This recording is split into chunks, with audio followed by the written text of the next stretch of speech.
This is Science in the News in VOA Special English. I'm Bob Doty. And I'm Faith Lapidus. This week, the stories of some medical heroes.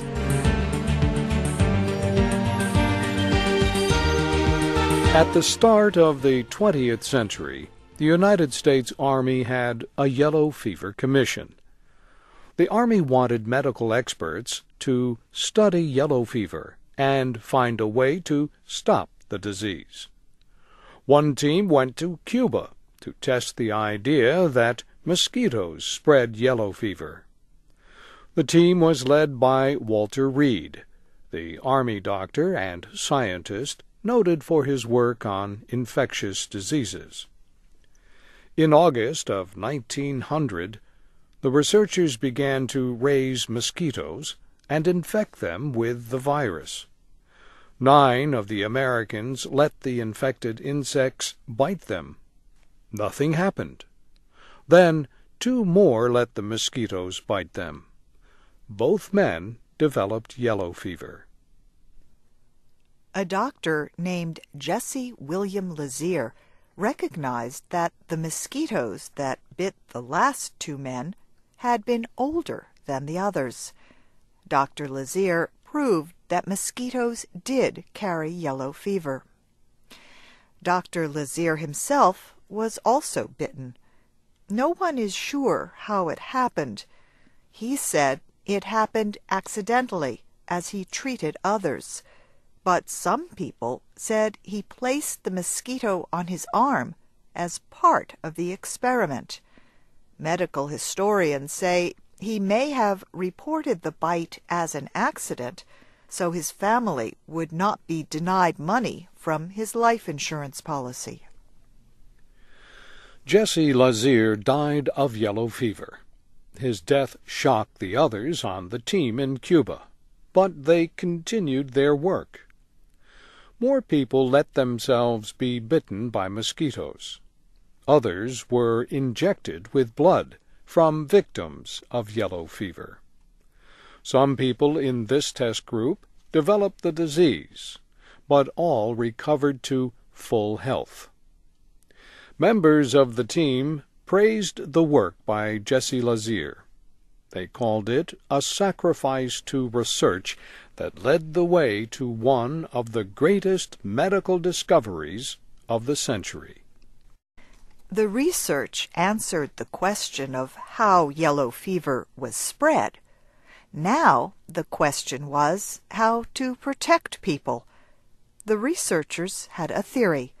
They thought that people who were bitten by infected mosquitoes but recovered were protected in the future. To test this idea, the team in Cuba offered $100 to anyone who would agree to be bitten by infected mosquitoes. 19 people agreed. The only American was Clara Maas. She was a nurse who worked with yellow fever patients in Cuba. Clara Maas was bitten by infected mosquitoes 7 times between March and August of 1901. Only 1 of the 19 people developed the disease until that August. Then 7 people got yellow fever. Clara Maas died 6 days after she was bitten for the 7th time. The experiment showed that the bite of an infected mosquito was not a safe way to protect people from yellow fever. Medical historians say the death of Clara Maas also created a public protest over the use of humans in yellow fever research. Such experiments ended. Cuba and the United States both honored Clara Maas on postage stamps, and today a hospital in her home state of New Jersey is known as the Clara Maas Medical Center.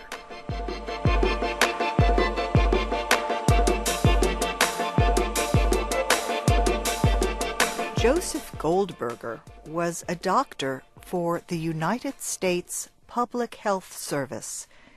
In 1912, he began to study a skin disease that was killing thousands of people in the South. The disease was pellagra. Dr. Goldberger traveled to the state of Mississippi, where many people suffered from pellagra. He studied the victims and their families. Most of the people were poor. The doctor came to believe that the disease was not infectious, but instead related to diet. He received permission from the state governor to test this idea at a prison. Prisoners were offered pardons if they took part.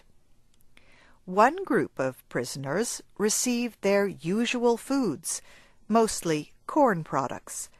A second group ate meat, fresh vegetables, and milk.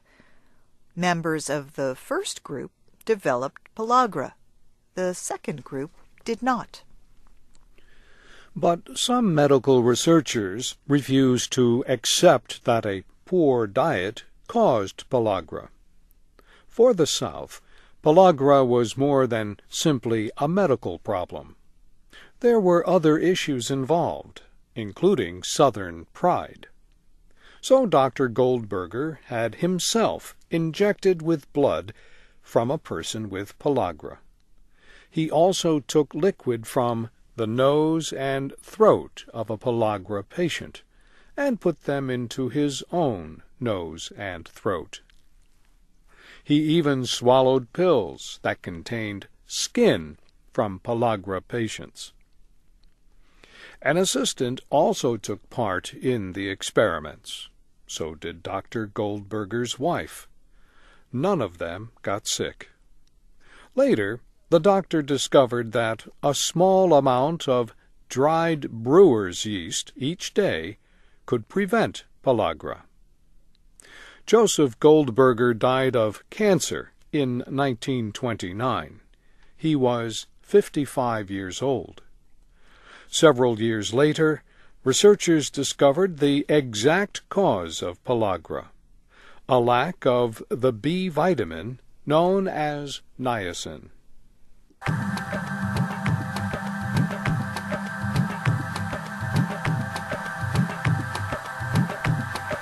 Matthew Laquia was the medical administrator of St. Mary's Hospital in the Gulu district of northern Uganda. In 2000, the hospital was the center of treatment for an outbreak of Ebola. The virus causes severe bleeding. No cure is known. Doctors can only hope that victims are strong enough to survive. Dr. Laquia acted quickly to control the spread of the infection. He kept the people with Ebola separate from the other patients. He ordered hospital workers to wear protective clothing and follow other safety measures. One day, he had to deal with a patient who was dying of Ebola. The man had been acting out of control. The doctor knew him well. The patient was a nurse who worked at the hospital. The man was coughing and bleeding. Dr. Laquia violated one of his own rules.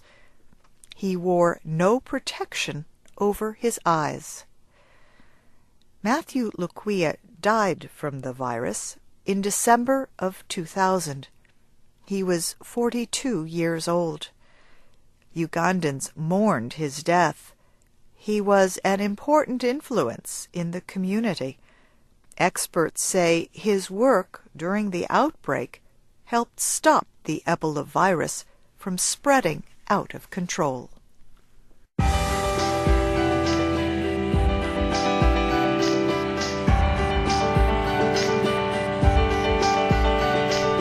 On February 28, 2003, the Vietnam France Hospital in Hanoi asked Carlo Urbani for help. The Italian doctor was an expert on communicable diseases. He was based in Vietnam for the World Health Organization. The hospital asked Dr. Urbani to help identify an unusual infection. He recognized it as a new threat. He made sure other hospitals increased their infection control measures. On March 11th, Dr. Urbani developed signs of severe acute respiratory syndrome. 4 days later, the World Health Organization declared it a worldwide health threat. Carlo Urbani was the first doctor to warn the world of the disease that became known as SARS. He died of it on March 29, 2003. He was 46 years old.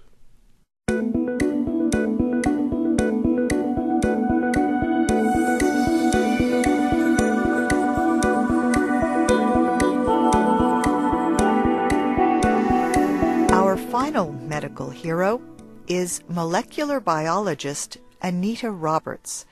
She was widely recognized by other researchers for her work with a protein called transforming growth factor beta. TGF-beta can both heal wounds and make healthy cells cancerous. In 1976, Anita Roberts joined the National Cancer Institute, part of the National Institutes of Health in the United States. She worked for many years with another researcher, Michael Sporn. They found that TGF-beta helps to heal wounds and is important in the body's defense system against disease. At the same time, though, the two scientists found that the protein can also support the growth of cancer in some cells.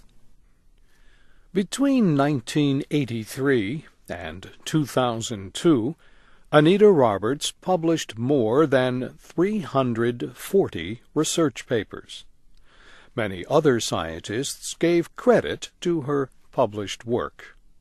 In fact, the publication Science Watch listed her as the 49th most cited researcher in the world during that 20-year period. She was the third most cited female scientist. But in 2004, after years of studying cancer, Anita Roberts learned that she herself had the disease. She died of gastric cancer in May of 2006. She was 64 years old.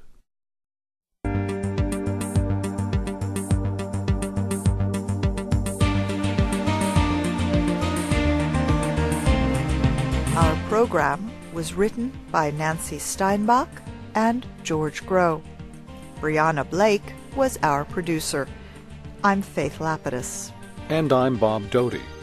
Internet users can download transcripts and audio archives of our programs at voaspecialenglish.com.